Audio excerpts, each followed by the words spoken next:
প্রিয় দেশবাসী, আসসালামু আলাইকুম রহমতুল্লাহি ওবরাকাত।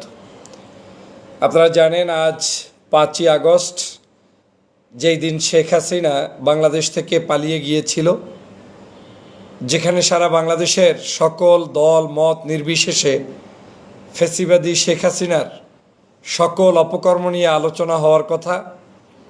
নিজেদের ভিতরে বিভিন্ন রাজনৈতিক দলগুলো আজকের অনৈক্য সৃষ্টি হয়ে ফ্যাসিবাদী আলোচনা সব ভুলে গিয়ে সারাদিন ব্যস্ত আপনারা সবাই মিলে কামড়াকামড়িতে। আমরা দেখেছি দিনভর বিভিন্ন বিশ্ববিদ্যালয়ের ক্যাম্পাসগুলোতে নৈরাজ্য, এমনকি এখন পর্যন্ত শুনতে পাচ্ছি একজন ব্যক্তি সম্পূর্ণ মুমূর্ষ অবস্থায় আছে। অন্যদিকে জুলাই যোদ্ধা আয়াসের উপরে বাংলাদেশের সবচাইতে নিকৃষ্ট টাইপের দুই একজন মানুষ যদি থাকে, সেই টাইপের মানুষ, সেই ফারজানা আর তার হাজব্যান্ড সহ যারা 24 ঘন্টা বিএনপিকে গালি দেয়, শহীদ জিয়াকে গালি দেয়, জামাত ইসলাম সহ সবাইকে গালি দেয়, জুলাইকে গালি দেয়, তাদের হাতে আয়াসের মতো মানুষ আজকের আক্রান্তের শিকার হয়েছে। এই হচ্ছে আপনাদের 36শে জুলাই। আওয়ামী লীগ 16-17 বছর থাকার পরেও বাংলাদেশের যেই মানুষদের কোনো ধরনের ন্যূনতম পরিবর্তন হয় নাই, সেই দেশে 36শে জুলাই পালন করার দিব্যি প্রয়োজনীয়তা আছে বলে আমি মনে করি না। আমি দল মত নির্বিশেষে প্রত্যেকটি নাগরিকদের জন্যই আজকের এই লাইভ। কি শুরু হয়েছে বাংলাদেশে, যেখানে গর্তের ভিতরে লুকিয়েছিলেন 16টি বছর, কথা বলতে পারেন নাই, আন্দোলন সংগ্রাম করার পরেও, জীবন যাওয়ার পরেও মানুষের কোনো ধরনের সেই জায়গায় স্বাধীনতা ছিল না। আজকে নতুন স্বাধীনতা পেয়েছেন, যেখানে আপনার ডিবেটের বিষয়বস্তু হবে আওয়ামী লীগ, যেখানে আপনার ডিবেটের বিষয়বস্তু হবে ফ্যাসিবাদী শেখ হাসিনা, যেখানে আপনার বক্তব্যের কেন্দ্রবিন্দু হবে ফ্যাসিবাদের সকল দুর্নীতি, অন্যায়, অত্যাচার। আজকে সেগুলো বাদ দিয়ে সবাই ব্যস্ত বিএনপি, জামাত, শিবির, ছাত্রদল আর আমরা আর আয়াস আর ফারজানা। এছাড়া জুলাই আর কিছু নাই। এখানেই আওয়ামী লীগ সফল। আপনাদের মতো ব্যর্থ মানুষদের কারণে আজকের আওয়ামী লীগ সফলতার দ্বার প্রান্তে গিয়েছে, শুধুমাত্র আপনাদের অনৈক্যের কারণে। গত 16 বছর পর্যন্ত এই অনৈক্যের কারণেই আমাদের মানুষদেরকে ফ্যাসিবাদী শেখ হাসিনা বিভিন্নভাবে জুলুম, নির্যাতন, অত্যাচার করতে পেরেছে। আজ আবার শেখ হাসিনার ছদ্মনামেই আপনারা এখানে এসেছেন, যেখানে আজকের আমরা টকশো করব। আওয়ামী লীগ, ছাত্রলীগের সেই গুন্ডা বাহিনী 4 তারিখ রাতে কি করেছে, 3 তারিখ রাতে কি করেছে, 1 তারিখ 2 তারিখ রাতে কি করেছে, হেলমেট বাহিনী আমাদের উপরে কি জুলুম করেছে, সেটা না করে আজকের আমাদেরকে টকশো কিংবা আলোচনা করতে হচ্ছে ছাত্রদল, যুবদলের হেলমেট কারা কারা পরে পরে কার উপরে কতটুকু আক্রমণ করেছে। সেই লজ্জা তোমাদের জন্য যে আজকে কেন আগামীকালকের দিনব্যাপী যেখানে আওয়ামী ফ্যাসিবাদের মূলোৎপাটনের জন্য আমাদের আলোচনা থাকবে, সেখানে আজকের যুবদলের নয়নকে নিয়ে আলোচনা করতে হচ্ছে আমাদেরকে। তার মানে আপনার ওই হেলমেট এক গ্রুপ পরে গিয়েছে, আর এক গ্রুপ হেলমেট মাথায় দিয়ে ঘুরে ঘুরে তারপরে আবার এই আওয়ামী সেই ন্যারেটিভটাকেই দাঁড় করানোর চেষ্টা চলছে। লজ্জা লাগে যখন দেখি আয়েশের মতো মানুষকে একটা বস্তির মেয়ে চাবুক দিয়ে পিটাচ্ছে, আর তারপরে ওই ফারজানার গ্রেপ্তারের জন্য আপনাকে আমাকে আবার মিছিল করতে হবে। এগুলো তো এমনি গ্রেপ্তার হওয়ার কথা নাম উচ্চারণ করার আগে। যাদের এজেন্ডা আপনাদের মাথায় ধরে না, কে কোন উদ্দেশ্যে মিছিল করে যা বোঝেন না, কারা কি কারণে 24 ঘন্টা প্রেস ক্লাবের আশেপাশে ঘুরপাক খাচ্ছে বোঝেন না, কি কারণে আজকের এই রাতের বেলা এরা এই গ্যাঞ্জাম করছে, এইটা যাদের মাথায় ধরে না, তাদের রাজনীতিই তো করা উচিত না। বাংলাদেশের কিসের পরিবর্তন হয়েছে? কোনো পরিবর্তন হয় নাই। সবার আগে আপনাদের এই রাজনীতিবিদদের, আমাদের সকলের তওবা করা উচিত। রক্ত দিয়েছে 2000 মানুষ, রক্ত দিয়েছে সাধারণ নাগরিক, রক্ত দিয়েছে ছাত্র সমাজ। দল মতের ঊর্ধ্বে উঠে একটি বিজয় পেয়েছি, সেই বিজয়টা আমরা রক্ষা করতে পারছি না। ক্যাম্পাস দখলে ব্যস্ত আছি, আবার বের হয়ে সাংবাদিকদের সামনে উল্লাস করে মেতে মেতে বলছে এইটা করেছি, এখন থেকে ঠেলাগুতা চলতে থাকবে। তুই বেটা ঠেলবি কাকে? যাকে ঠেলা উচিত তাকে ঠেলাঠেলির খবর নাই। আগামীকালকে শেখ হাসিনা বক্তব্য দিবে, সেটার জন্য সারা পৃথিবী লয় প্রলয় করে বসে আছে। আপনার আলোচনার বিষয়বস্তুতে শেখ হাসিনাই নাই, আপনার আলোচনার বিষয়বস্তুতে আওয়ামী লীগই নাই, আপনার আলোচনার বিষয়বস্তুতে আপনাদের দাদা বাবুদের শিখানো ন্যারেটিভ ঢুকে গিয়েছে। আবারও সেই মুক্তিযোদ্ধা, আবারও সেই ৭১, আবারও সেই বিএনপি জামাত, আবারও আমরা কামরা কামড়ি। দুঃখ লাগে আল্লামা দেলোয়ার হোসেন সাঈদীর মতো একজন দেশপ্রেমিক সিংহ নাগরিককে যদি ব্যানার টাঙিয়ে বিএনপি ক্ষমতায়, জামাত ইসলাম বিরোধী দলে, সেই অবস্থায় তার উপরে কোনো কুচক্রী মহল যদি জুতা নিক্ষেপ করতে পারে, এর চেয়ে ব্যর্থতা আর কিছুই থাকতে পারে না। বেঁচে থাকার প্রয়োজন কি আছে? আজকের এই বাংলাদেশের চিত্র আমাদেরকে দেখতে হচ্ছে। প্রিয় বন্ধুরা আমার, যদি সময় থাকতে সতর্ক না হন, তাহলে আমাদের এই বাংলাদেশকে নিয়ে যে গভীর ষড়যন্ত্র চলছে, সেই ষড়যন্ত্র শেষ হবে না।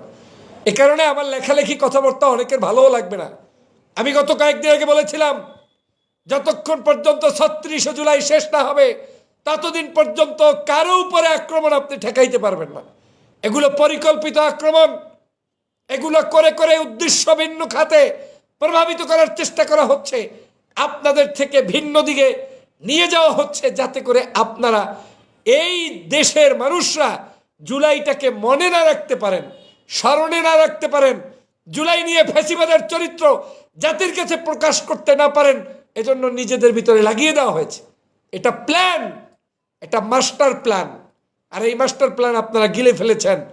১৭ বছরও এই মাস্টার প্ল্যানের মধ্যে ছিলেন বিধায় আপনারা অধপতনে ছিলেন, আমরা অধপতনে ছিলাম। আজ আবার এই সেই অধপতনের মধ্যে ঢুকছে। আমি বারবার বলেছিলাম, রাজনৈতিক ধর্ষণ ভিন্ন থাকতে পারে, দল আমাদের ভিন্ন থাকতে পারে, মত আমাদের ভিন্ন থাকতে পারে, কিন্তু ফ্যাসিবাদী হাসিনা ইস্যুতে আমাদের এক থাকা দরকার। আমরা এই অন্তত একটা ইস্যুতে, যে এই ফ্যাসিবাদকে রুখতে আমরা সবাই ঐক্যবদ্ধ। আমি আজকের লাইভে কার দোষ কার কতটুকু গুণ সেটা বলার জন্য আসি নাই, শুধুমাত্র আপনাদের বর্তমান বাস্তবতা নিয়ে কথা বলতে এসেছি। জুলাই হয়েছে হাজার হাজার মানুষের রক্তের বিনিময়ে। সেই জুলাই রক্ষা করা কিন্তু দলমত নির্বিশেষে বিএনপি, জামাত, অন্যান্য সকল রাজনৈতিক দলের দায়িত্ব।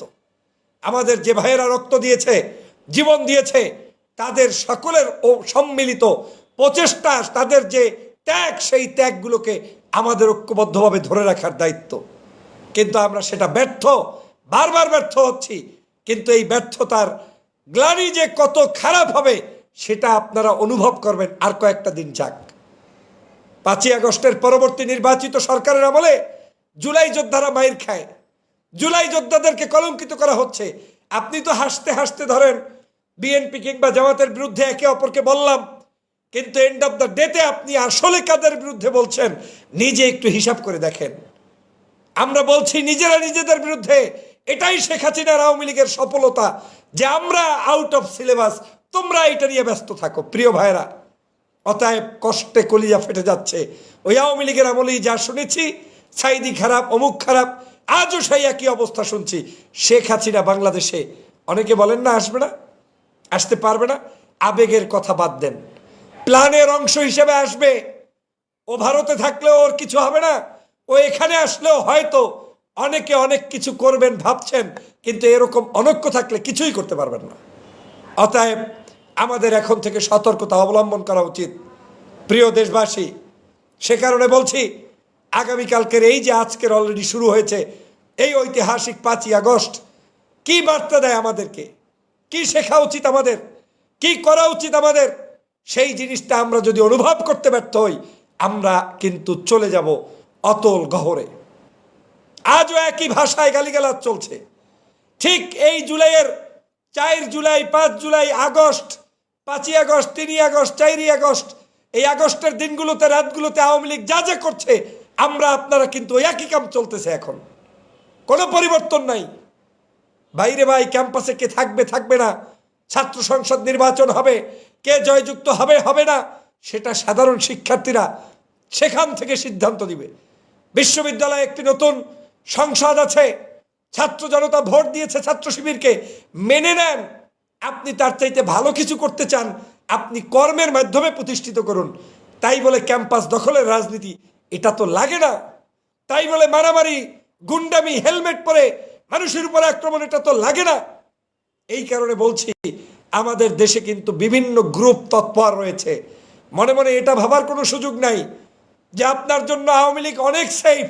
এই বাংলাদেশের রাজনীতির প্রেক্ষাপটে আওয়ামী লীগ বিএনপির জন্য সেফ না, জামাতের জন্য সেফ না, এই দেশের কোনো মানুষের জন্য তাদের ওই রাজনৈতিক স্ট্রাকচার সেফ না।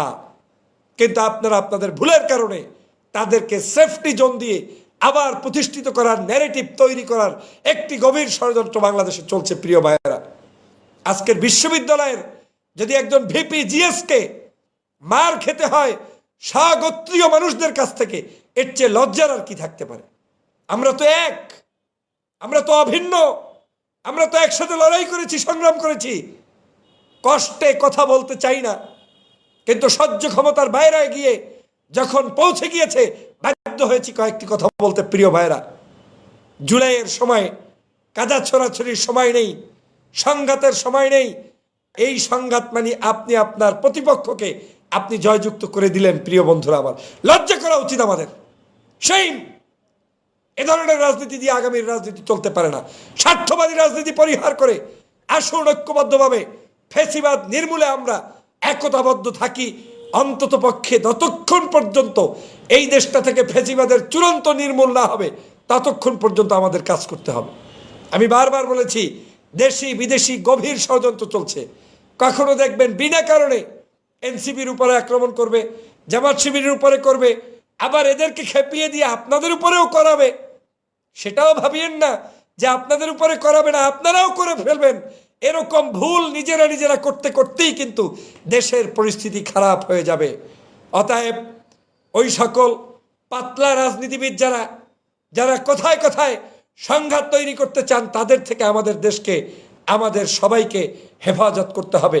আসুন বাংলাদেশের সবাই মিলে ঐক্যবদ্ধভাবে সকল ষড়যন্ত্র রুখে দিয়ে এ দেশটাকে নিয়ে এগিয়ে যাই এবং সকল ফ্যাসিবাদী চরিত্র যাদের যেখানে আমরা পাবো তাদের সেখানেই তাদেরকে আমরা নির্মূল করতে প্রস্তুতবদ্ধ হব। সবাইকে ধন্যবাদ। আল্লাহ হাফেজ।